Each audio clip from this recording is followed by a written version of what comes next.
Palakkad Kalladikode cement lorry ഇടിച്ചു കയറി മരിച്ച 4 സ്കൂൾ വിദ്യാർത്ഥിനികൾക്കും കണ്ണീരോടെ വിട നൽകി ജന്മനാട്. വിദ്യാർത്ഥിനികളുടെ ഖബറടക്കം തുപ്പനാട് ജുമാ മസ്ജിദിൽ നടന്നു. സഹപാഠികളും അധ്യാപകരും നാട്ടുകാരും വികാരനിർഭരമായാണ് അന്തിമോപചാരം അർപ്പിച്ചത്. പാലക്കാട് ജില്ലാ ജനറൽ ആശുപത്രി മോർച്ചറിയിൽ സൂക്ഷിച്ചിരുന്ന മൃതദേഹങ്ങൾ രാവിലെ 6 മണിയോടെയാണ് ബന്ധുക്കൾക്ക് വിട്ടു നൽകിയത്. 8:30 മുതൽ തുപ്പനാട് കരിമ്പനക്കൽ ഹാളിൽ പൊതുദർശനം ആരംഭിച്ചു.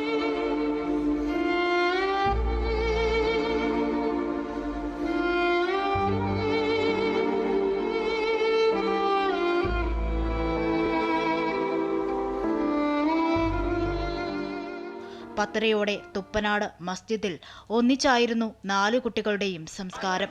ഇന്നലെ വൈകിട്ട് 4 മണിയോടെയാണ് 4 കുട്ടികളുടെ ജീവനെടുത്ത ദാരുണമായ അപകടമുണ്ടായത്. മന്ത്രിമാരായ K Krishnankutty, M P Rajesh എന്നിവരും സാമൂഹിക സാംസ്കാരിക രാഷ്ട്രീയ രംഗത്തെ നിരവധി പ്രമുഖരും ആദരാഞ്ജലി അർപ്പിക്കാൻ എത്തിയിരുന്നു. കുട്ടികളുടെ സഹപാഠികളും അധ്യാപകരും നാട്ടുകാരും കണ്ണീരിൽ കുതിർന്ന യാത്രാമൊഴിയാണ് നൽകിയത്. കരിമ്പ ഹയർ സെക്കൻഡറി സ്കൂളിലെ 8ാം ക്ലാസ് വിദ്യാർത്ഥികളാണ് അപകടത്തിൽ മരിച്ചത്. കുട്ടികളുടെ മുകളിലേക്ക് സിമന്റ് ലോറി മറിയുകയായിരുന്നു.